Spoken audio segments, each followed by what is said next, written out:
ಬೇಲೂರು ಪಟ್ಟಣಕ್ಕೆ ಆಗಮಿಸಿದ ಕನ್ನಡ ರಥವನ್ನ ಶ್ರೀ ಚೆನ್ನಕೇಶವ ಸ್ವಾಮಿ ದೇಗುಲ ಹಿಂಭಾಗದಲ್ಲಿ ಸಾವಿರಾರು ವಿದ್ಯಾರ್ಥಿಗಳು ಹಾಗೂ ಕನ್ನಡ ಪರ ಮುಖಂಡರೊಂದಿಗೆ ಬರಮಾಡಿಕೊಂಡು ಚೆನ್ನಕೇಶವ ದೇಗುಲ ಪ್ರಧಾನ ಅರ್ಚಕರಾದ ಶ್ರೀನಿವಾಸ್ ಭಟ್ ಹಾಗೂ ನರಸಿಂಹಪ್ರಿಯ ಭಟ್ಟರು ವಿಶೇಷ ಪೂಜೆ ಸಲ್ಲಿಸಿ ಬೇಲೂರಿಂದ ಬೀಳ್ಕೊಟ್ಟರು.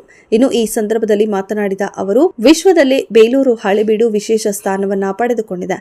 ಅದರಲ್ಲೂ ಸಹ ಬಹುಮುಖ್ಯವಾಗಿ ಕನ್ನಡದ ಪ್ರಥಮ ಶಿಲಾಶಾಸನ ಹಲ್ಮಿಡಿ ಗ್ರಾಮ ಹೊಂದಿರುವ ನಾವೇ ಧನ್ಯರು. ಕಳೆದ ವರ್ಷದಿಂದ ಕನ್ನಡದ ರಥವನ್ನ ಪ್ರತಿ ಮನೆಗಳಿಗೂ ಸರ್ಕಾರ ತಲುಪಿಸುವಂತಹ ಕೆಲಸ ಮಾಡುತ್ತಿದ್ದು, ಅಷ್ಟೇ ಅಲ್ಲದೆ ಕನ್ನಡಿಗರಾದ ನಾವು ಕನ್ನಡದಲ್ಲೇ ವ್ಯವಹರಿಸುವ ಕೆಲಸ ಆಗಬೇಕು. ಪ್ರತಿನಿತ್ಯ ನಮ್ಮ ನಾಡಿಗೆ ಆಗಮಿಸುವ ಪರಭಾಷಿಕರಿಗೆ ಅವರು ಬಂದಂತಹ ಸಂದರ್ಭದಲ್ಲಿ ಪ್ರೀತಿಯಿಂದ ಕೈ ಹಿಡಿಯುತ್ತೇವೆ. ಅದೇ ರೀತಿ ಅವರಿಗೆ ಕನ್ನಡ ಭಾಷೆ ಕಲಿಸುವ ಪ್ರವೃತ್ತಿ ಆಗಬೇಕು ಎಂದರು. ಇನ್ನು ಪುರಸಭೆ ಅಧ್ಯಕ್ಷ ಎಆರ್ ಅಶೋಕ್ ಮಾತನಾಡಿ, ಕಳೆದ ವರ್ಷ ಮುಖ್ಯಮಂತ್ರಿಗಳು ಸುವರ್ಣ ಸಂಭ್ರಮದ ಅಂಗವಾಗಿ ವಿಜಯನಗರದಲ್ಲಿ ಚಾಲನೆ ನೀಡಿದ್ದರು. ನಾವು ಎಲ್ಲೇ ಇದ್ದರೂ ಕನ್ನಡಿಗರಾಗಬೇಕು.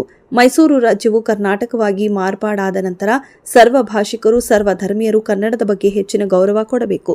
ಮುಂದಿನ ದಿನಗಳಲ್ಲಿ ನನ್ನ ಪುರಸಭೆ ವ್ಯಾಪ್ತಿಯಲ್ಲಿ ಬರುವ ಎಲ್ಲಾ ವಾಣಿಜ್ಯ ಸಂಕೀರ್ಣಗಳಲ್ಲಿ ಕನ್ನಡಕ್ಕೆ ಮೊದಲ ಸ್ಥಾನಮಾನ ನೀಡುವುದರ ಜೊತೆಗೆ ಕನ್ನಡದಲ್ಲಿ ನಾಮಫಲಕಗಳನ್ನು ಅಳವಡಿಸಲು ಕಡ್ಡಾಯವಾಗಿ ಸೂಚಿಸಲಾಗುವುದು ಎಂದರು.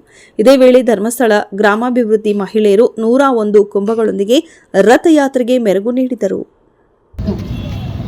ಹೆಸರಾಯಿತು ಕರ್ನಾಟಕ, ಉಸಿರಾಗಲಿ ಕನ್ನಡ. ಈ ವಾಕ್ಯದೊಂದಿಗೆ ಕೇಂದ್ರ ಸರ್ಕಾರದ ಆದೇಶದಂತೆ ನವೆಂಬರ್ 2ನೇ ತಾರೀಕಿಂದ ಪ್ರಾರಂಭವಾಗಿರುವಂತಹ ಕನ್ನಡ ಜ್ಯೋತಿಯನ್ನು ನಾವು ಪ್ರತಿಯೊಂದು ತಾಲೂಕುಗಳಲ್ಲಿ ಶಿಷ್ಟಾಚಾರದ ಪ್ರಕಾರ ಗೌರವ ಸಲ್ಲಿಸಿದ್ದೀವಿ.